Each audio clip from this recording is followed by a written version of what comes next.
Well, hello there, ladies and gentlemen. This is going to be my very first product comparison video, so I hope you'll enjoy what I have to offer. Um, in this case, I have a couple of pairs of Alpinestars pants here. These are two of their higher end options aimed at the adventure touring market.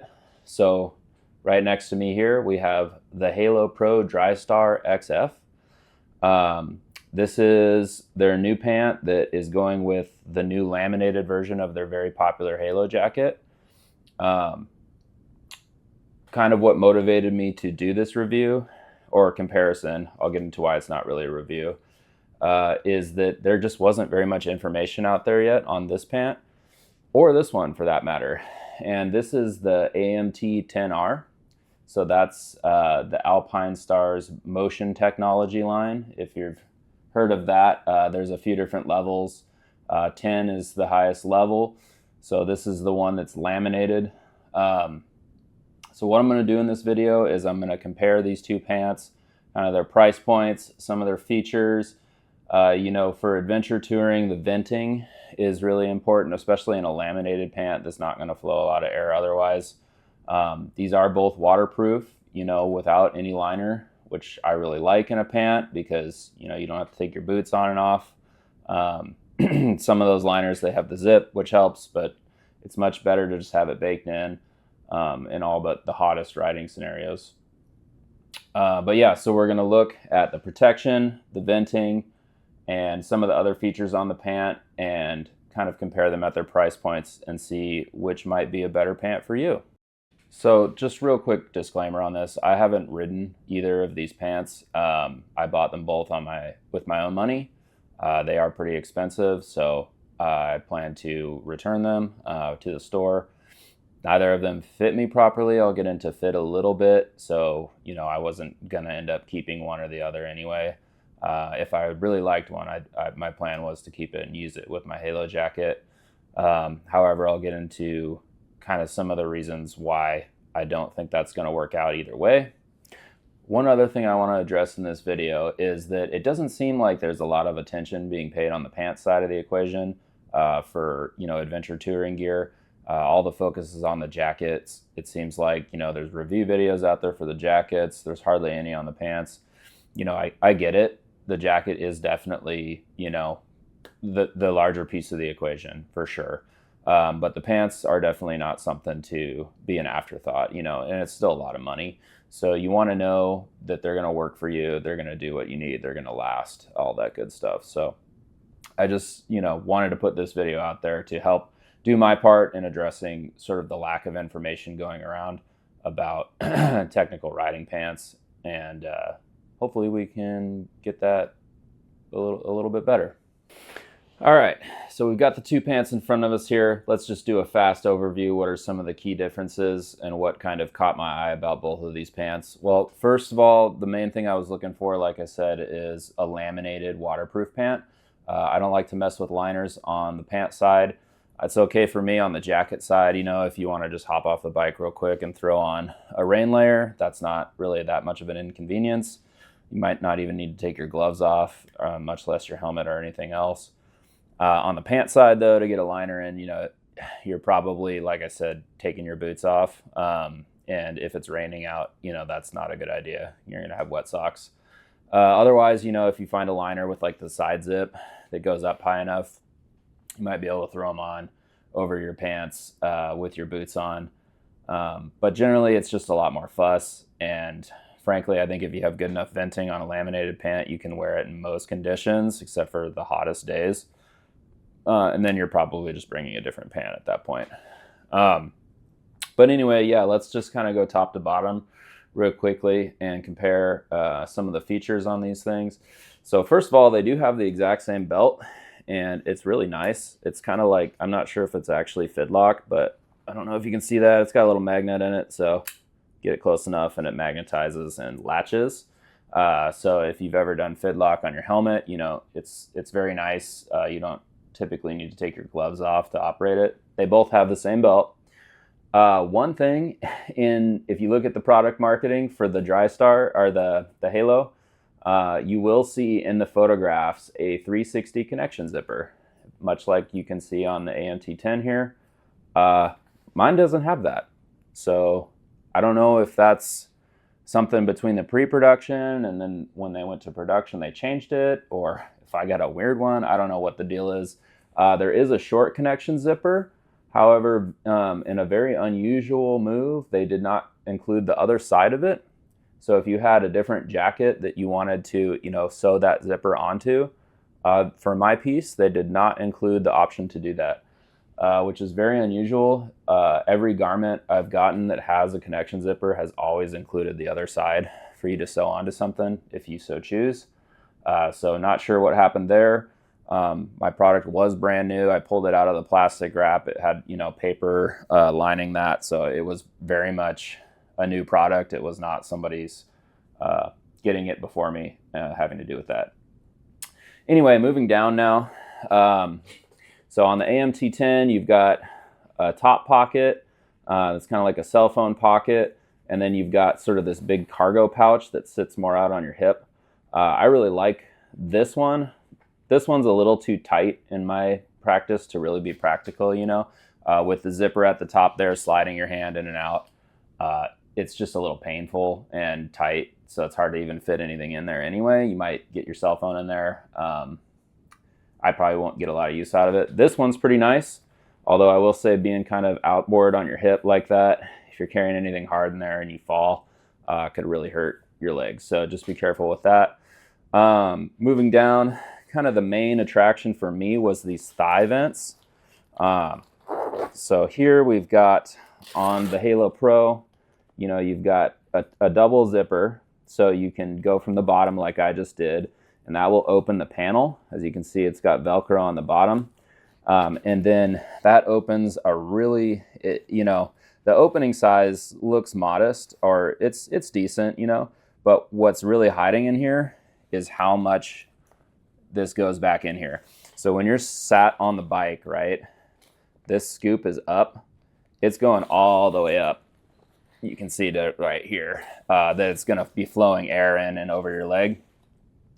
That said, it has no exhaust vent. So as far as the volume of air that's going to move through the pant over your leg, I'm not sure, how well that's going to work. Because once it fills up, and builds air pressure from that intake, if it doesn't have an exhaust, it's not going to fully circulate, The other thing I'll say about these is, so, you undo your panel and then you can kind of tuck it up in here or something. First of all, this is the grippy side of the Velcro, and it will grip, on this mesh a little bit. So over time, this mesh is probably going to get a little torn up. The other thing, oh, you know what? I just found it. There is a little patch of Velcro right here. Is there any more than that?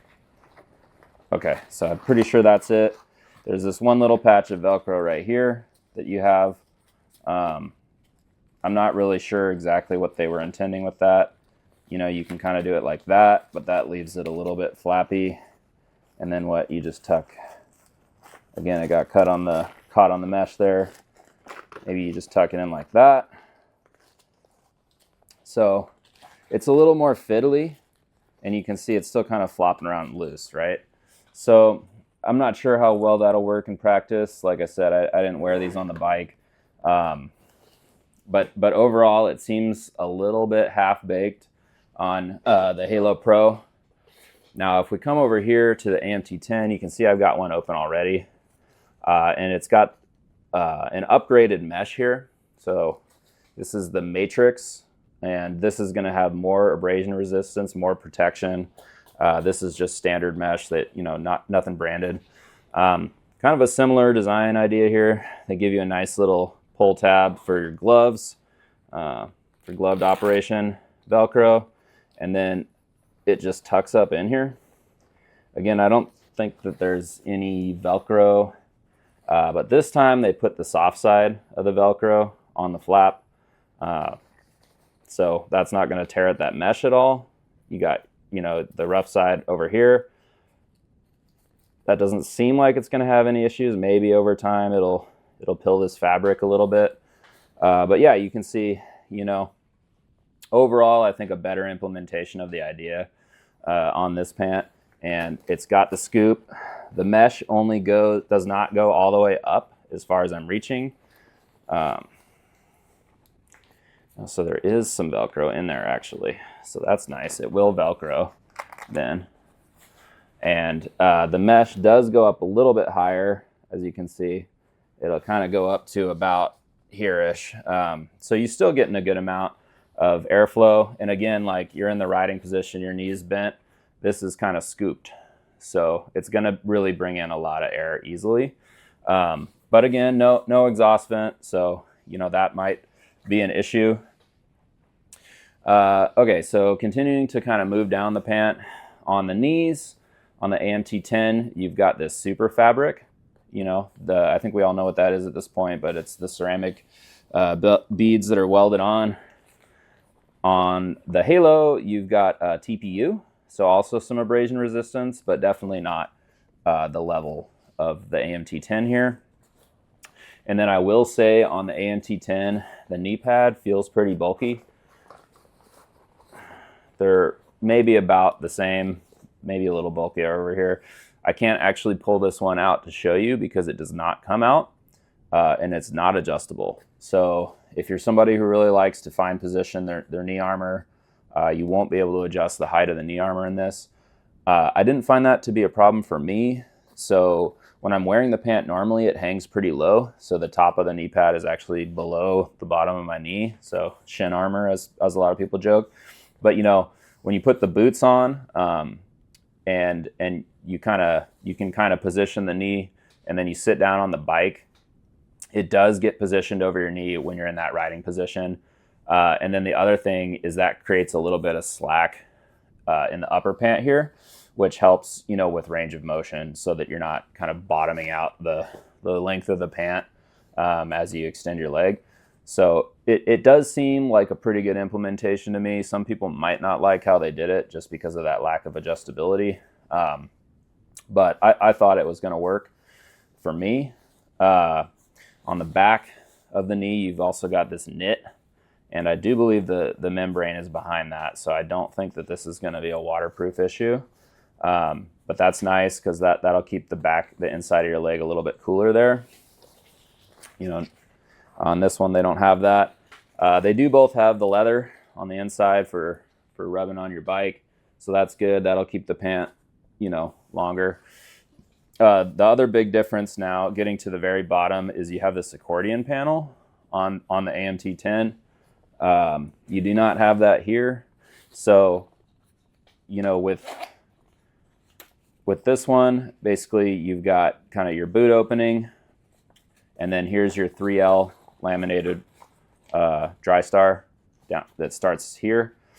So it'll give you plenty of length down below your boot so that your boot will do the rest.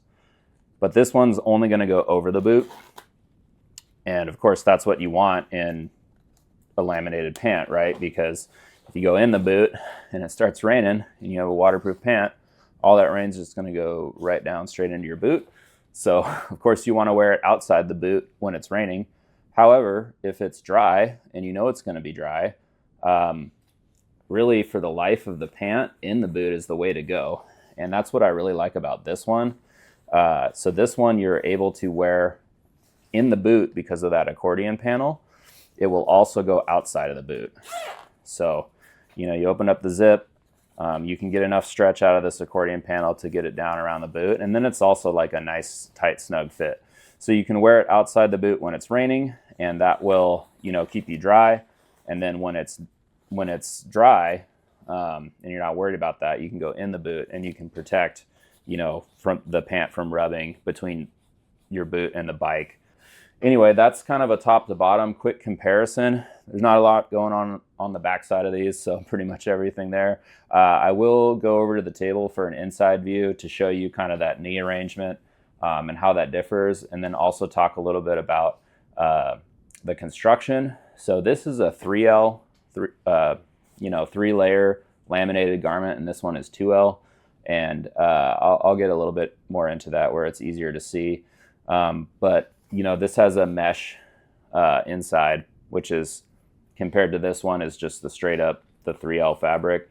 And so the 3L is supposed to last longer in terms of just wearing it, daily wear and tear.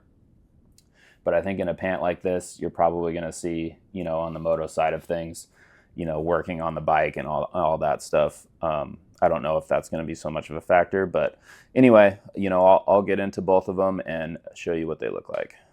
All right, now we're looking at the inside of the AMT-10R. So you can see they've got this mesh lining most of the way down. That is because, this is a 2L laminated fabric. So you do need this mesh between you and the fabric to keep you from wearing that fabric out, or the membrane. But starting at the top, we've got your little kidney-shaped hip protectors. So these are probably level 1s. They are the Nucleon. So they are pretty light, pretty flexible, lots of airflow. So that's nice. And then, yeah, not a lot to mention. You get down to the knees. This is the knee pad right here. So like I said, there's no adjustment. The positioning is really going to come from how you zip this onto your boot.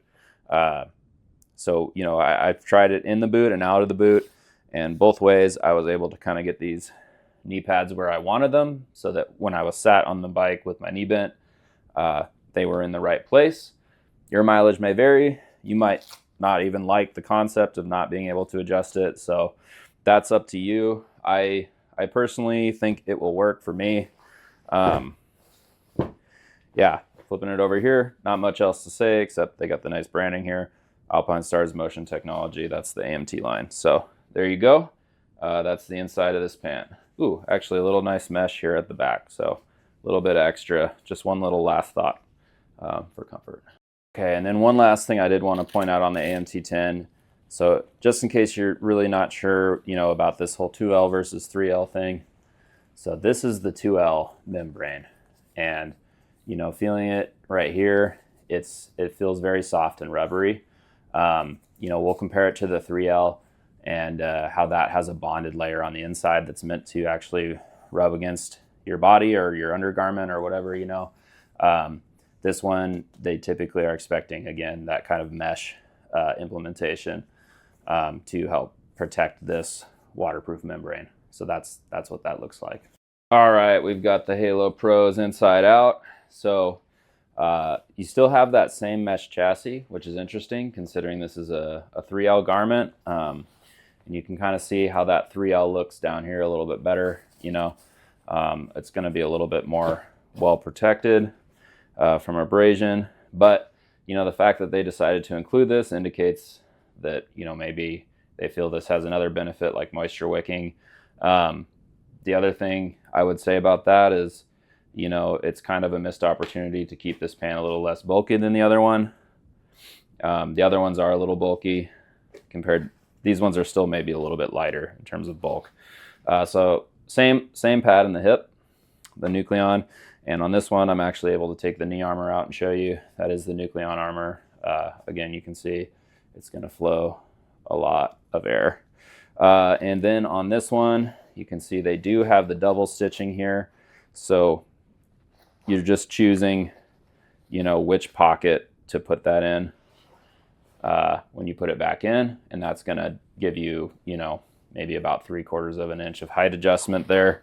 So that you can place the knee pad a little bit higher if you want to. And most people like that. Again, I think you can probably do more adjustment with how you get the pant to sit on the boot, how you tighten it down over the boot, just in terms of positioning the overall leg of the pant with respect to your boot. But that's my opinion. I'm sure some people will appreciate being able to move the knee armor up and down. And honestly, I don't know why they didn't do it in the other one. It does feel a little more secure in the AMT-10, not in this one. The way that the knee pad is just locked in, totally sewn into the garment. But you also can't take it out to wash it. So anyway, there's a lot of speculation on that. I haven't really ridden these, so I can't really say. either way, but that's both of them inside and out. So let's go ahead and head to some conclusions and wrap this thing up. All right, so now that you've seen the pants inside and out, I'll get to the price. So for the AMT-10R, I paid $440 for this. Normally it is $550 MSRP. They are on sale right now for the holidays. So, you know, I would expect up to $550 for the MSRP, and then probably you can usually find them on sale around that $440 mark. For this one, the Halo Pro, I paid $490, and that was not technically a sale. However, now looking at the pants again, they've gone up to $550. So, you know, it was not indicated that they were on sale when I paid that price. So I don't know if they just got a price increase, what's going on. So between, you know, the lack of the zipper, kind of the reduced construction at the knee, you know, some of the other missing features like the accordion panel, the matrix mesh, kind of the nicer pockets, I really think that the AMT-10R is a better pant for the money. The only thing is this is the only color it comes in. This is a very light beige color. So it's also, you know, this is not the waterproof fabric, right? There's probably some DWR on it, but honestly, like, I don't know, you know, any kind of muddy riding. I don't know how this pant's going to hold up in terms of the looks. Also, you know, my Halo jacket that I was originally trying to match this up with is black, and it's this color in my eyes just not really a great color to go with black. I know it does have a few black accents, but just kind of looking at them together, it's just kind of a weird look, the pants being so light and then the jacket being black. So I was really hoping this one would work, but the lack of the connection zipper, that was really something I was looking for, you know, to help keep the jacket from riding up in a slide, anything like that. And then just sort of the not really great implementation on the thigh vent, where it kind of is just flopping loosely and potentially going to wear out the mesh. All of that combined, I'm not really too keen on either of these pants. I think, you know, if this one was in black, it would be a slam dunk, especially at the price. Coming in actually cheaper than this one. I think this one's carrying a lot more features, you know. They got the motion technology. They've really kind of thought a little bit more through on the product implementation of this one. So much so that I was even considering ditching my Halo jacket for the AMT-10R jacket here, which is a really cool jacket. I won't go into that, but it's a lot of money and it was sold out, and I don't really feel like selling my Halo jacket. So probably not going to go that route. So yeah, I think, you know, for me, probably not going to keep either one of these. But for you, you've seen the comparison. At least there's some information out there now. It wasn't a lot before. So hopefully that can help you make a decision on these two adventure pants. I really like this one. I think, you know, if you like how it looks and you dig some of the functionality, you're not too worried about the knee position thing, which honestly I wouldn't be. I think because of this accordion panel, you can really do a lot. If you have like an adventure boot, you can really do a lot to work with the boot to position that knee where you need it. So yeah, I would say, you know, give it a shot. Definitely this one would be the value for money and my choice out of the two. All right, well, now I've got them on. So these are the AMT-10Rs. So I've got 1 foot in the boot and 1 foot outside the boot. So you can see it works both ways. Not feeling a lot of bulk, you know, on this side in the boot to where it's bothersome. It's definitely working for me. And then you can see how I've got the knee armor in position, right? So what I've done is I'm sitting down to put the boots on, and I just, you know, hike this up to my knee where I need it, and then close the boots down. And then that's going to give me some range of motion. So you can see as I'm sitting on the bike there, you can see that knee pad, maybe a little low, but reposition it. It's going to be in place. These pants are also a little too big for me, so I got the XLs. Just figured European sizing on Alpinestars, you know, and I'm about a 34 plus, a little bit extra, maybe a little bit bigger than a 34, not quite a 36 waist. So I was looking to make sure the waist is comfortable, but I think these are a little too long for me. But so, you know, maybe sizing down to a large would help with some of the length. But again, I think kind of the design idea is that you're going to be sat on the bike, and that these are going to give you a little bit of extra slack to bend your leg like that, hence the motion technology. And then again, you can see that, you know, mesh panel is nicely exposed to the flow of air. And then same on this side, that accordion panel really doing a lot of work here. You can see how that's stretched out, you know, and that allows me to really position that on the boot, right? But yeah, I would say for us American boys, pretty true to size. You know, I would go with the large on this over the XL. So I might still do that. I might decide that I'm going to, you know, try these out. Let me go get the jacket real quick, and you can kind of see how it looks with that. Okay, well, here it is with the jacket. So I guess, you know, full connection zipper is activated. That's really nice. You know, again, that'll protect you in the event of a slide. It's gonna help keep this down so that your jacket doesn't ride all the way up your torso. But yeah, there it is. You know, now that I'm seeing it on camera in the viewfinder here, maybe I don't mind so much, you know, this color. All in all, not too bad of a look. Again, just a little concerned about the staining potential on this lighter fabric. So yeah, that's about everything for this review. Stay tuned. I've got one more thing to show you. One last thing I wanted to say is I'm getting ready to tear into my 701 and put brand new plastics on it and graphics and a sweet new exhaust. So I hope you'll stay tuned for that. Be sure to subscribe if you want to see it. And I hope you enjoyed this video. Leave it a like. It'll really help me out. Thanks. See you down the road.